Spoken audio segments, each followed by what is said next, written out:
This edition of Nosebleed Seats is a special encore presentation of a previously webcast-only episode with all new wrestling footage.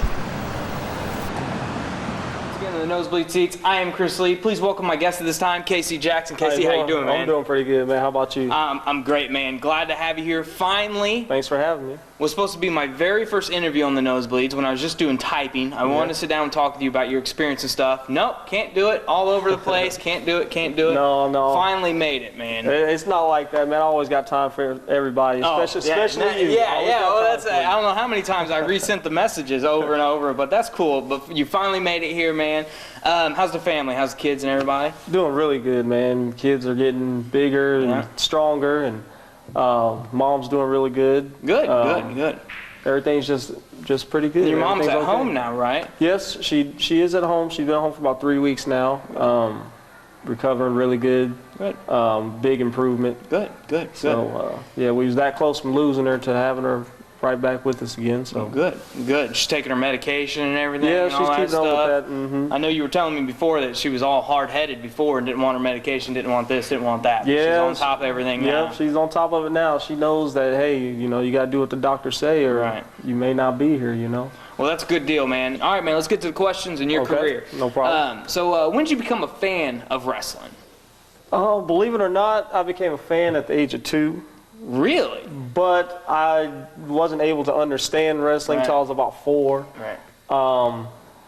One day, my father just sat me down. I don't know what I was doing, but he just sat me down, was like, watch this, and it just took off from there. I mean, I don't think I've missed wrestling ever since. Really? Yeah. I was just talking to, actually just the other day, sending some PMs back to Toby Hope, one of the promoters for Powerhouse, because both of our boys are about the same age, 2 years old, and talking about how we can't let our sons watch wrestling because they fight and fuss, and they want to wrestle and do all that stuff. We were talking back and forth about that and what they actually do watch instead of wrestling, like we're watching wrestling. And so your dad just put you down in front of the TV and was like, watch? Yeah, he was a huge martial arts person, and my name actually was supposed to have been Brandon. I was supposed to be named after Bruce Lee's son. Yeah. But I had a cousin born 3 months before me, and they named him Brandon, so that went out the window, which I'm glad because I hate that name.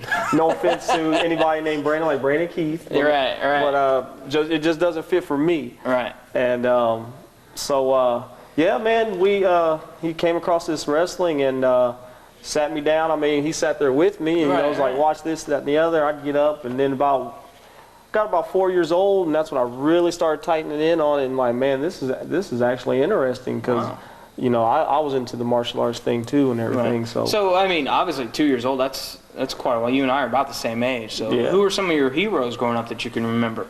Wow, there's a lot. Definitely the Ultimate Warrior. He was my favorite. Oh yeah. Don't say that too loud, man. You get a lot of heat for that. Hey, the Warrior was my guy back then. I didn't know how he was. He was awesome. Yeah. Jake the Snake Roberts. Yeah, I love Jake. Ricky Steamboat. I would say my all-time favorite at that time was Billy Jack Haynes. Really? Yes. I still have a picture at home where I'm like, oh man, I'm probably 7, 8 years old. And I'm standing there, and I got this huge Billy Jack Haynes shirt on, and it was just the proudest shirt I ever had. I wish I still had it, but I don't. And that was just like, I love that shirt to death. I didn't go anywhere without that shirt. And really? I remember they came to the Civic Center one time, and he was in a chain match with Hercules Hernandez. And it was on my birthday, and my dad took me, and man, I just thought that was the best thing in the whole world, was to sit there front row and watch Billy Jack Haynes wrestle in a chain match. Really? Yeah, that's why, when Chris Masters, I like him too, but when he came out with his Master Lock, and I was the first one to say he stole it from Billy Jack. Wow. With the full Nelson thing. Well, that's cool, man. But there's a lot, man. Of course, Hulk Hogan. Yeah, I was getting ready to say that you're the only person that's never said Hogan. Yeah. You're the only person on Nosebleeds that's never said Hogan, and you just ruined it. The Hogan streak continues. Yeah, but I think that was just more cliche than anything else. From Billy Jack Haynes to Hulk Hogan, that's kind of a... I was versatile, man, just like I am now, That's what I stand for. I adapt to a lot of things.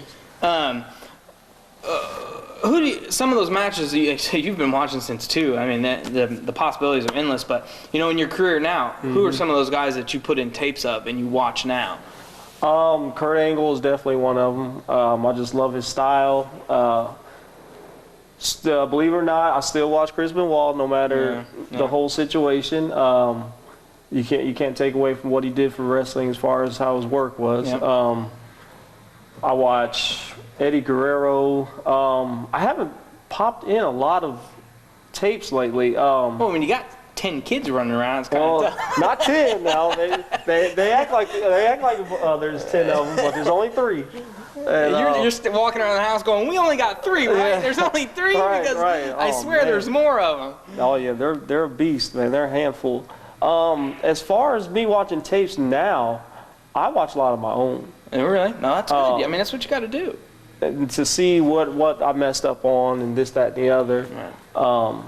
You know, that's not to take away from the professional guys, WWE or nothing like that. But as far as watching tapes, I study a lot of my own and a lot of to see how I can get better and improve in my matches. So that's a good deal. You don't hear that from a lot of people. A lot of people just want to watch and mimic everybody else. Yeah. You know? Now, when I first started training, they popped in a lot of tapes, and I had to watch this and try and dissect a match. And I'm just like, wow. You know, when I was a kid, I was dissecting matches and didn't know it. Yeah. Oh, that's cool. Speaking of when you were a kid, what was some of your favorite memories growing up?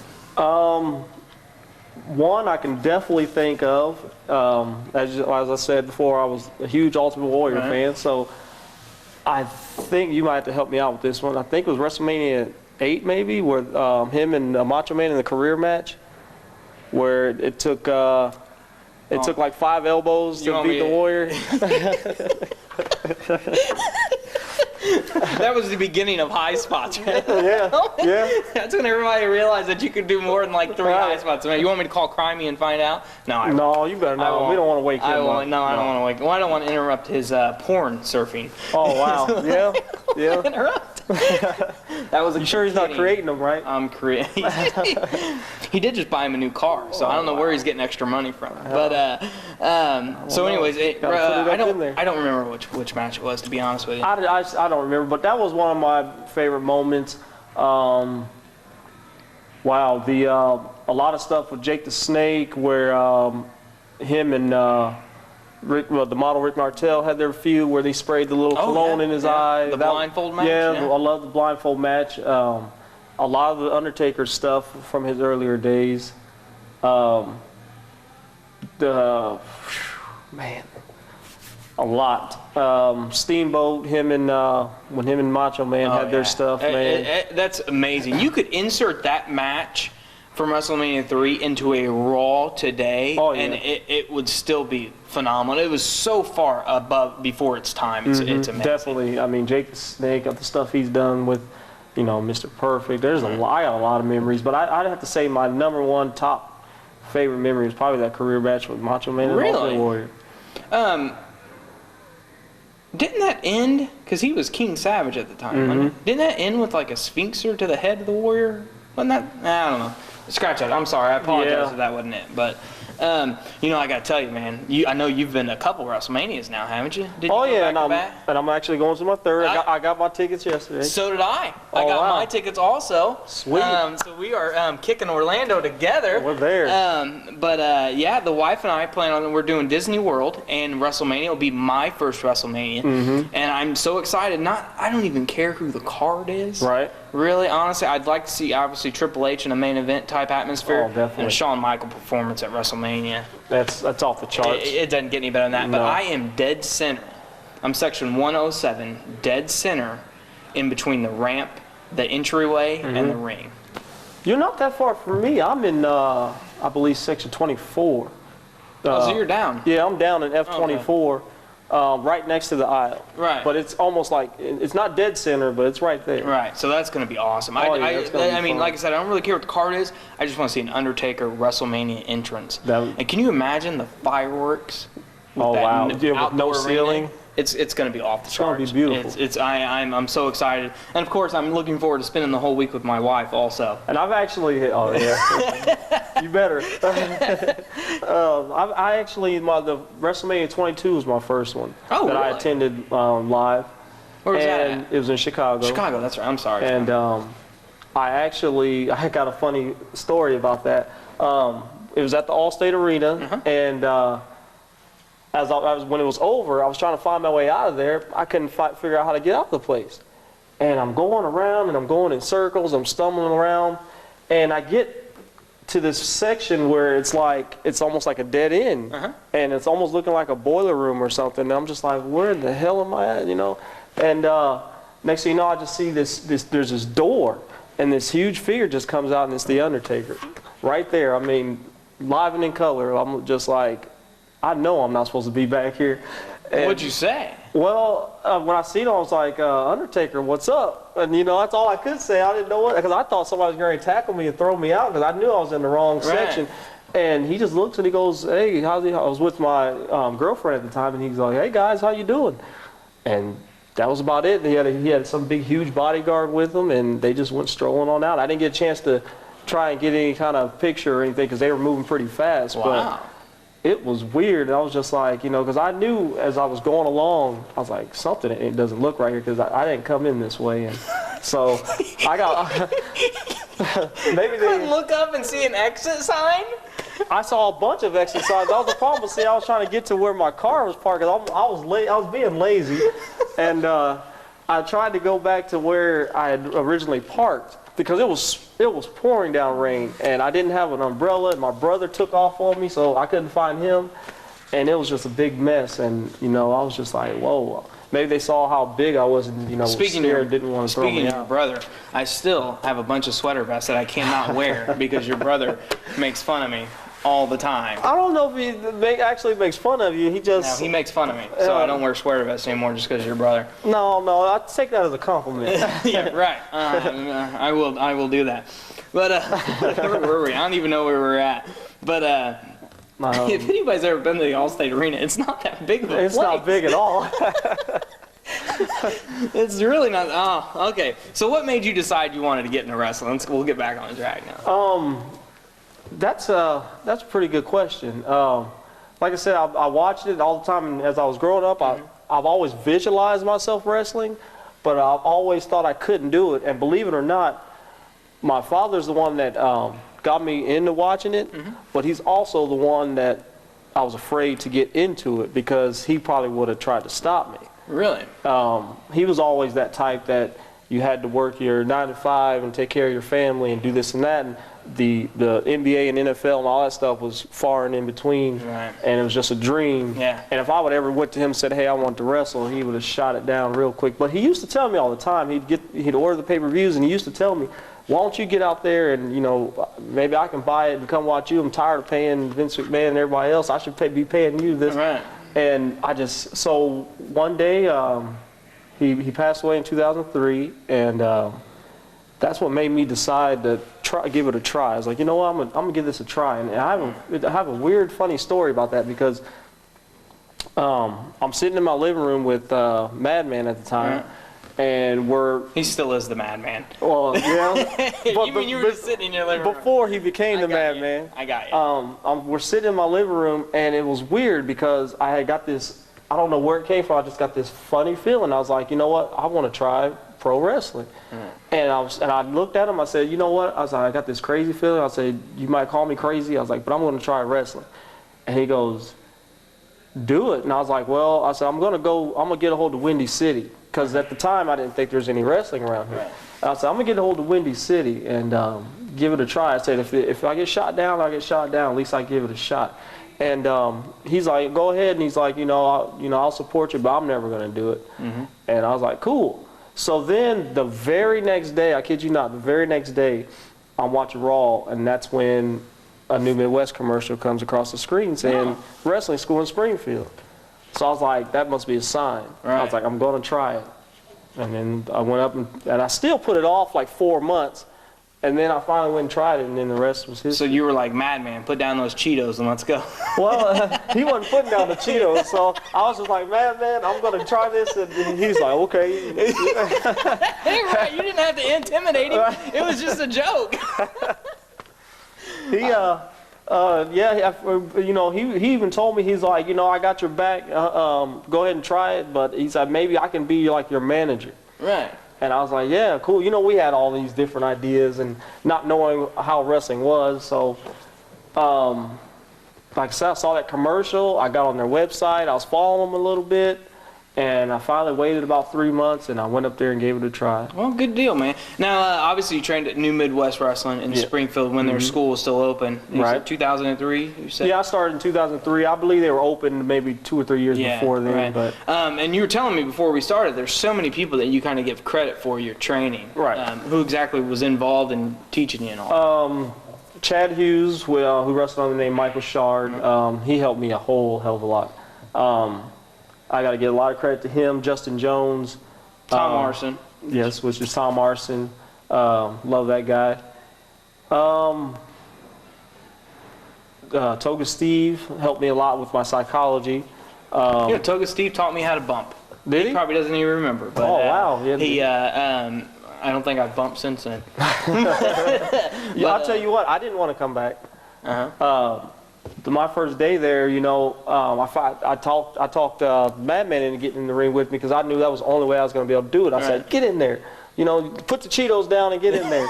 And so he climbs. We don't know I don't know if Madman likes Cheetos or not. I don't know why you start giving him Cheetos or anything like that. So he climbs in there, and then after I'm done, I'm sitting there on the sideline, I'm holding my head, and I'm just like, man, I don't know, I'm coming back.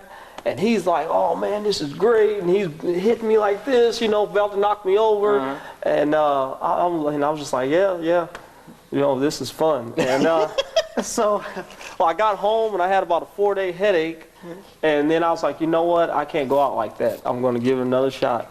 But a lot of guys, man, I owe a lot of credit to some guys in New Midwest who helped me with my training.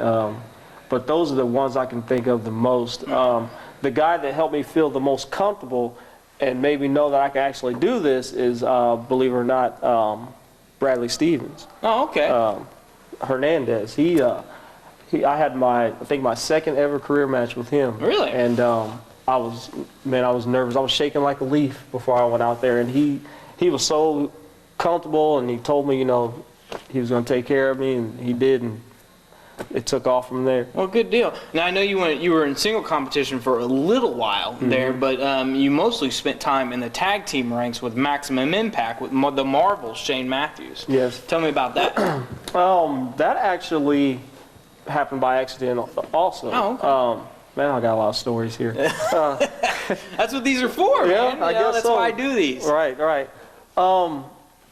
We debuted, and I had like 2 or 3 matches on my own, and they were looking for something for the Marvel to do, and they kind of put us together for one. It was supposed to be like a one-time only deal, where we was just supposed. I think at the time Drive-Thru needed some opponents. Okay. I think it was Drive-Thru. I'm not sure, and so they put us together, and I remember. Before we even had our match, everybody was in the locker room coming up. Are you guys a team? This, that. Me and Marvel was like, no, get away from us. We're not a team. And because me and him both wanted to be single stars. You were like, I don't even like this tall, skinny, white, scrawny guy. Exactly, right. And he told me he never grew up around more than 2 black people. But, I'm just kidding. And so he kept saying, we'd look at each other like, why are people asking us this? No, at the time the promoters never told us what plans they had for us, and never told us any ideas. They were just like, you're gonna go out and do this match, and so people always like, leave us alone. We're not a team. Right. Like, I'm gonna be a singles guy. He wants to be a single guy. We got our own agenda here. Right. And then we went out there. The crowd liked it. And then their tag team division was a little thin, and a couple more matches came. They was putting us out there. So finally, they come up to us and say, "You guys are going to be a team. You need a name." And that's how Maximum Impact was born. I was like, that's actually when I first met you. Was back then when you were Maximum Impact. You probably don't remember. I don't even remember what building they were in, but yeah, I always loved it because the Marvel was always like, he was all over the place, crowd, blah blah blah, and you were just like Yeah. You were like, get in the ring, let's wrestle. Right. I was always the type that just wanted to take care of business. Mr. Charisma. Yeah. That's why, I guess that's why where the hardcore came from, because it stood for, I just wanted to take care of business. You know, I was all about, let's get it here, you know, let's get the job done, let's go home the next night, let's go out here and do it again. Right. Let's get some belts, let's do something. But, you know, yeah, I love the fans. But at that time, you know, I was just like, man, yeah, you're bouncing all over the place, but let's work on these opponents here. I was focused on my opponent. And now you go by Casey Jackson pretty much everywhere you're at. So at this point, you decided to move on, you know, and spread your wings per se, I guess. I mean, some of the companies you've worked for, top of the line. I mean, as far as the Midwest goes, NWA Midwest, NWA No Limits. And do you still do a lot for NWA No Limits, right? Yes, I actually worked a show for them about 2 months ago. I knew you were still pretty involved in that. I'm sorry. That's all right. Scott County Wrestling, Great American Wrestling. Now, you were the first one ever to hold the GAW heavyweight title and the New Midwest championship at the same time, which at the time, before 100 other companies popped up, they were really the only two really going a lot. So that I know that was a big accomplishment for you, at least from my eyes anyways. Yeah, I mean, it was great. 3CW also in Springfield, EPW, New Breed Wrestling Alliance, obviously AAPW also that you've worked for. But tell me, I mean, it's tough leaving your home fed, and now you're going to start branching out. You know, what's going through your mind at this point? And you worked for NGW too. Yes, I did work for NGW. I forgot to put that on there. What's it like? You know, you start branching out now. What's going through your mind? Well, I'm just thinking about, you know, what other road can I cross next? Right. I'm always looking for a new outlet. You know, I don't want to stop at one point, so I'm always looking to, as you say, spread my wings and just do what I can as far as the wrestling game goes. And the only way you can do it is just to get out there and do it. Steve Austin, he's another one of my top favorites, and I remember one quote from him that stuck in my head off one of his DVDs was, you can't sit on your butt and expect someone to come do it for you. You got to get up and go get it. And ever since he said that, I was like, man, he's right.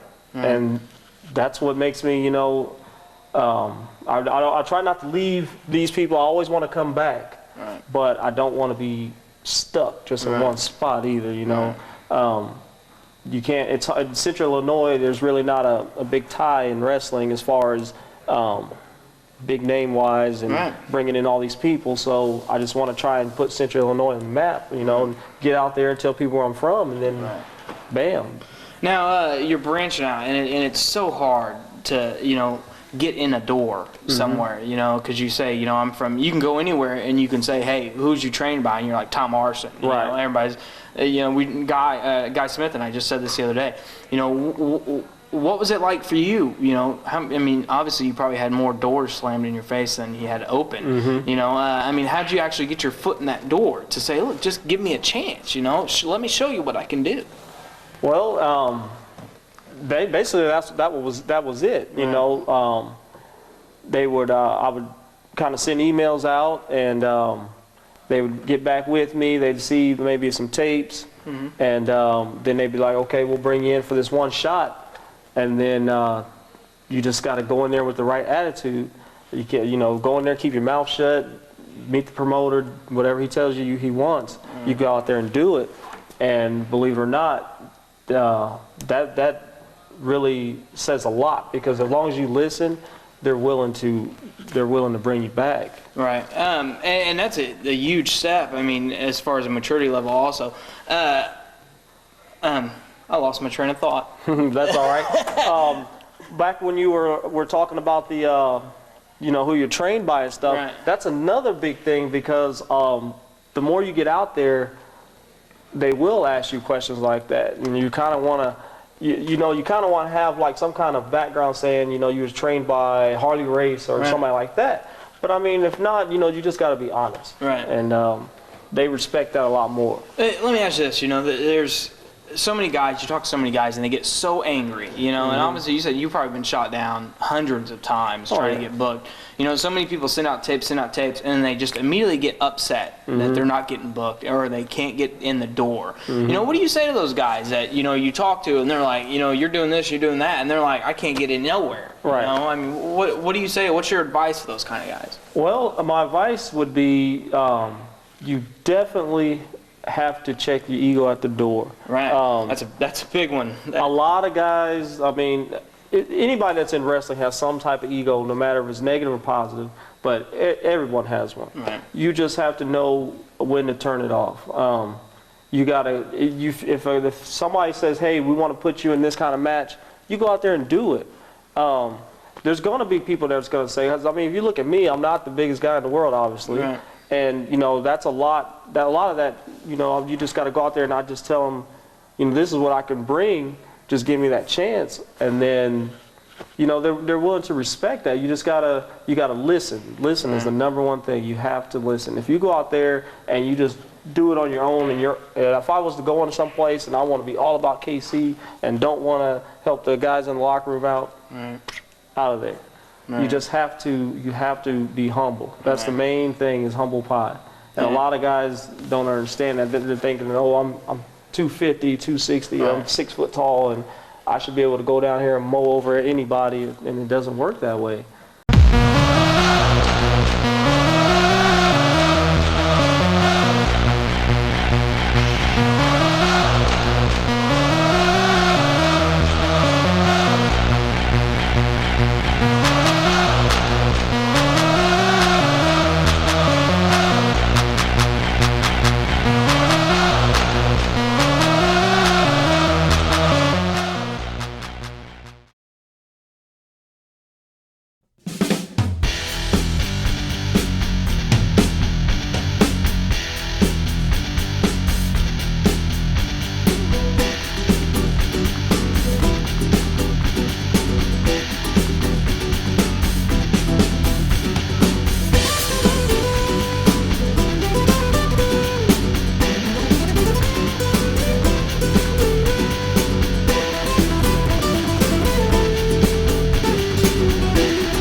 Wanna wrestle?